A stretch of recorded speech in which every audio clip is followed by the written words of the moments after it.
Retrouvez toute l'actu, Écoutez-nous les alertes, partout, les analyses, tout le temps, avec l'application France Info. Mardi 16 décembre, très belle journée à l'écoute de France Info. Sandrine Chenel nous parlait à l'instant de la fièvre du samedi soir. Eh bien moi je vous propose la fièvre du mardi matin. Avec vous Fabienne Synthèse, bonjour. Bonjour Alexis, passez une bonne journée, vous avez l'air extrêmement en forme. Bonjour à tous, ravi de passer ces 2 heures avec vous, entendre et comprendre l'actualité de ce matin. Ça commence tout de suite. Bienvenue dans le 6-9. France Info, le réflexe info. Et faites partir le café, il est 6h. Marie Bernardo pour le journal. Bonjour Marie. Bonjour Fabienne, bonjour à tous. Et c'est très compliqué ce matin de se déplacer à Paris. Une partie du boulevard périphérique est fermée à cause d'une fuite d'eau. On fait le point dans un instant. Nous irons en Australie au lendemain de la prise d'otage qui a choqué tout le pays. Le ravisseur est mort dans l'assaut de la police. 2 otages ont été tués. Le Premier ministre assure qu'il ne s'agissait pas d'un acte terroriste. À la une aussi ce matin, Georges Tron renvoyé devant les assises pour viol et agression sexuelle. Georges Tron, ancien secrétaire d'État, toujours maire UMP de Draveil dans les Essonne. Reportage à Draveil où la plupart des habitants soutiennent le maire. Le prix des médicaments et cette enquête de l'association Famille Rurale. Les médicaments sans ordonnance d'une pharmacie à l'autre, ça peut coûter 6 fois plus cher, Fabienne. Et à la une du 6-9, vous parliez de Georges Tron à l'instant. Marie, on en parle en longueur dans le 6-9 pour tenter de comprendre d'où vient ce revirement de la justice qui renvoie l'ancien secrétaire d'État devant les assises. Ce sera tout à l'heure à 7h15. Juste avant 7h moins le quart, qu'est-ce qu'il faut comprendre de ces 2 rapports sur les retraites qui sortent aujourd'hui, l'un pour crier au loup, l'autre pour donner un peu d'air. L'économiste Philippe Crevel démêlera tout ça avec nous. Ce sera tout à l'heure donc à 7h moins le quart. L'invité politique de Jean-François Killy, c'est Xavier Bertrand, 8h moins le quart.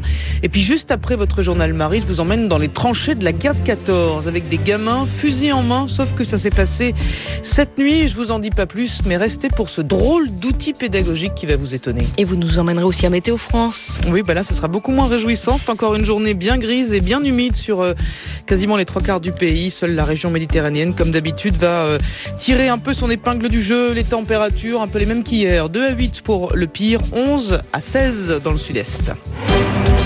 France Info. Et nous allons donc d'abord aux portes du Paris où une partie du périphérique est fermée. Et ça va poser problème. Ce matin, vous êtes des millions à l'emprunter tous les jours. Périph' fermé dans le sud-ouest de la capitale à cause d'inondations, de fuites d'eau. L'accès à l'A13 est fermé. Ça ne devrait pas rouvrir avant le milieu de la matinée. Léo Rosé. Les opérations de pompage débutées hier soir vers 21h sont toujours en cours. Au plus fort de l'inondation, 8000 mètres cubes d'eau stagnaient sous le tunnel au pied du Parc des Princes. La fuite a été neutralisée hier soir, mais le pompage devrait encore durer plusieurs heures. Une vingtaine de pompes sont en action et plus d'une 50aine d'hommes sont présents, des sapeurs-pompiers de Paris, d'une société privée mandatée par la ville de Paris et des pompiers volontaires des Yvelines, de l'Essonne et de Seine-et-Marne. L'eau pompée est évacuée vers les égouts.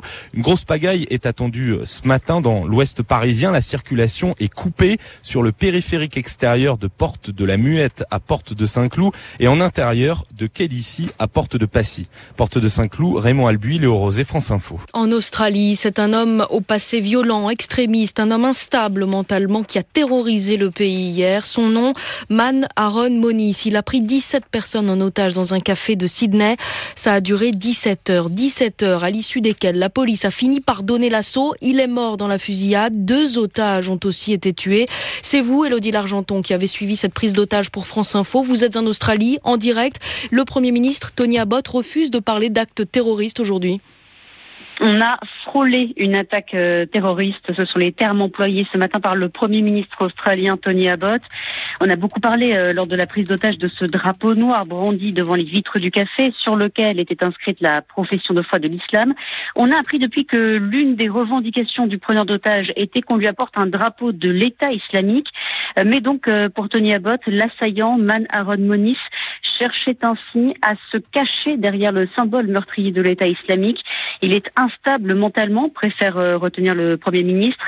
L'attaque d'hier serait donc l'acte désespéré d'un cher autoproclamé, notamment accusé d'avoir instigé le meurtre de son ex-femme. Malgré tout, cela renforce le sentiment d'insécurité des Australiens qui se sentent menacés depuis que leur pays a décidé de s'engager aux côtés des États-Unis pour combattre l'État islamique. Ce n'est pas non plus la psychose, évidemment, mais le ministère des Affaires étrangères vient d'être évacué à Canberra, la capitale administrative, car un colis suspect a été découvert dans l'enceinte du bâtiment. Et on a aussi appris que la présence policière allait être renforcée à Melbourne, dans les grands centres commerciaux et aussi lors des prochains événements sportifs. Et Man Aronanis, le preneur d'otages, avait 50 ans. Il était arrivé en Australie en 96 avec le statut de réfugié. Il était iranien. Il devait être jugé en février prochain pour agression sexuelle. Merci beaucoup, Élodie Largenton. En direct de Melbourne, en Australie, non loin de là, en Nouvelle-Calédonie, il n'y a plus de gouvernement. 3 de ses membres ont démissionné hier soir à cause de la création de nouveaux impôts. Le nouvel exécutif sera formé dans 2 semaines, élu par les membres du Congrès. France Info. Il est 6h05, un ancien secrétaire d'État renvoyé devant les assises. Georges Tron, maire UMP de Draveil dans l'Essonne, il est renvoyé devant une cour d'assises pour viol et agression sexuelle. Il y a 1 an, il avait bénéficié d'un non-lieu dans ce dossier. Ce sont 2 anciennes employées de la mairie qui ont porté plainte. Lui a toujours nié, évoquant des séances de réflexologie plantaire. Mais la cour d'appel de Paris a infirmé l'ordonnance de non-lieu hier. Elle estime que Georges Tron doit être jugé aux assises. L'intéressé va se pourvoir en cassation. Malgré ce revirement judiciaire, ses administrés à Draveil continuent de le soutenir. Reportage Hélène Lamtrong. Acharnement, règlement de compte politique. Ces mots reviennent dans la bouche des Draveillois comme Paul qui ont réélu Georges Tron en mars dernier dès le premier tour pour un 4e mandat. Il y a tellement d'affaires qui touchent les élus et des affaires bien plus importantes que ça. Là, c'était presque même à côté, ça relève presque du comique, quoi. On lui rappelle qu'il est question de viol aggravé cette fois. Haussement d'épaule, il n'y croit pas un instant. Pas lui, pas Georges. Denis Renchéry, les administrés de Draveil n'ont aucune raison de douter de leur élu. Si je regarde les résultats des votes, il est apprécié, c'est clair. Donc à partir de là, ça paraît être un combat personnel contre lui. En fait, grosso modo, c'est un peu un lynchage, quoi. Et celui qui serait derrière tout ça, ce serait lui. Philippe Olivier, élu de l'opposition, accusé par beaucoup d'habitants croisés hier et surtout par Georges Tron d'avoir monté une véritable cabale. Depuis 4 ans, Georges Tron prétendait être victime d'un complot et cette décision de renvoi devant la cour d'assises met à bas cette fable qu'il avait inventée pour ne pas répondre d'un certain nombre de faits qui semblent très graves. Vendredi, lors du prochain conseil municipal, Philippe Olivier demandera la démission de Georges Tron et l'organisation de nouvelles élections. Draveil dans l'Essonne, Hélène Lamtrong, France Info. Le premier bilan de la réforme des retraites. Le Conseil d'orientation des retraites publie son rapport aujourd'hui. Il évalue l'impact des mesures prises par le gouvernement Ayrault l'année dernière, notamment celle qui prévoit d'allonger la durée de cotisation à 43 ans. Le rapport avance une hypothèse optimiste. Le système de retraite pourrait sortir du rouge avant 2025, mais à condition que l'économie redémarre. Et le Conseil s'inquiète surtout pour les régimes complémentaires, l'Argic et l'Arco, à qui il manquerait 6 milliards d'euros d'ici 2018. Constat partagé par la Cour des comptes qui, elle, publie son rapport dans 2 jours.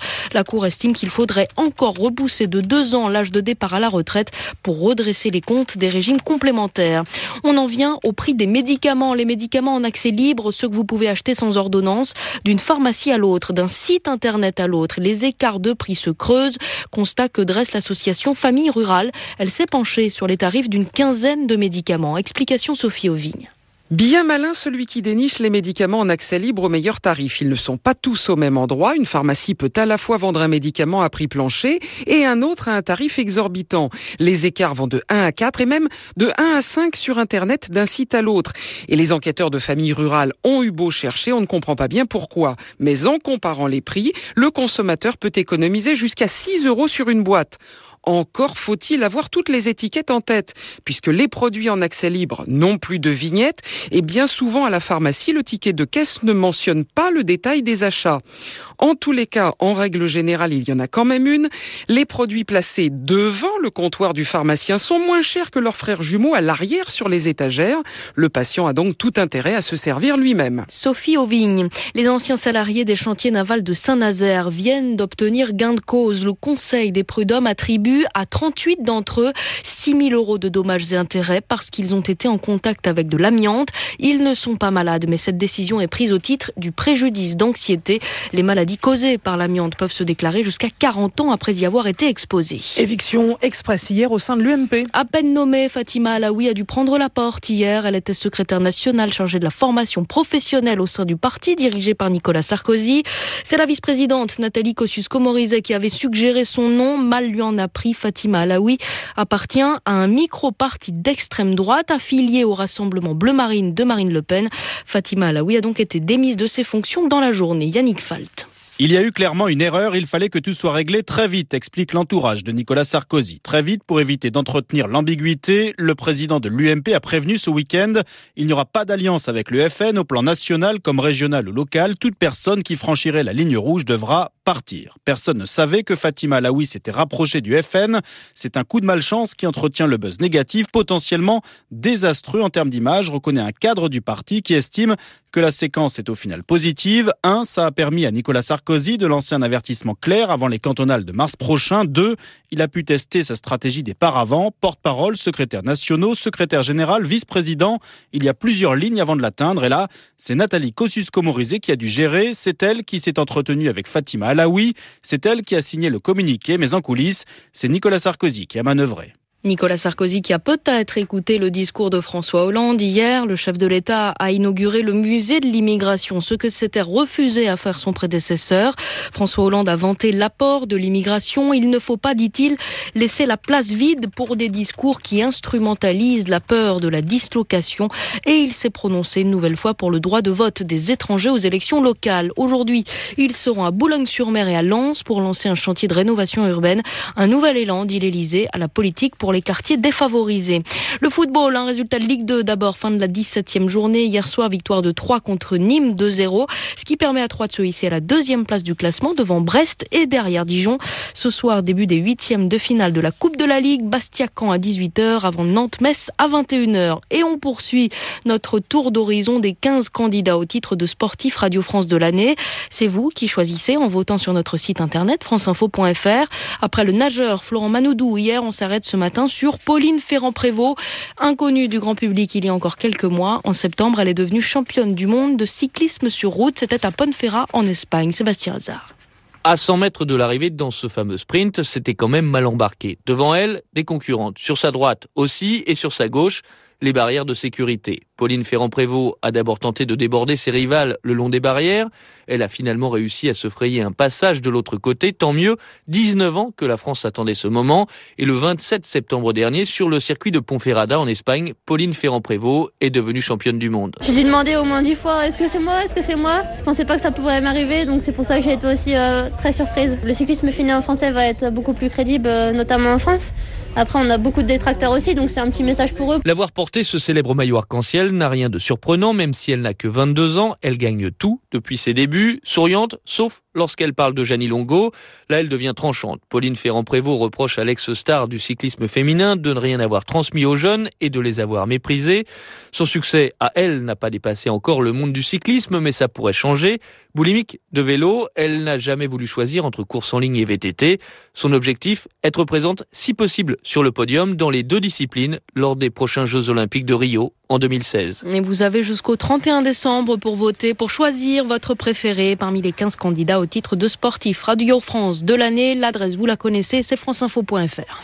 Et c'était le journal de Marie Bernardo. France Info, 6h-9h, Fabienne Synthèse.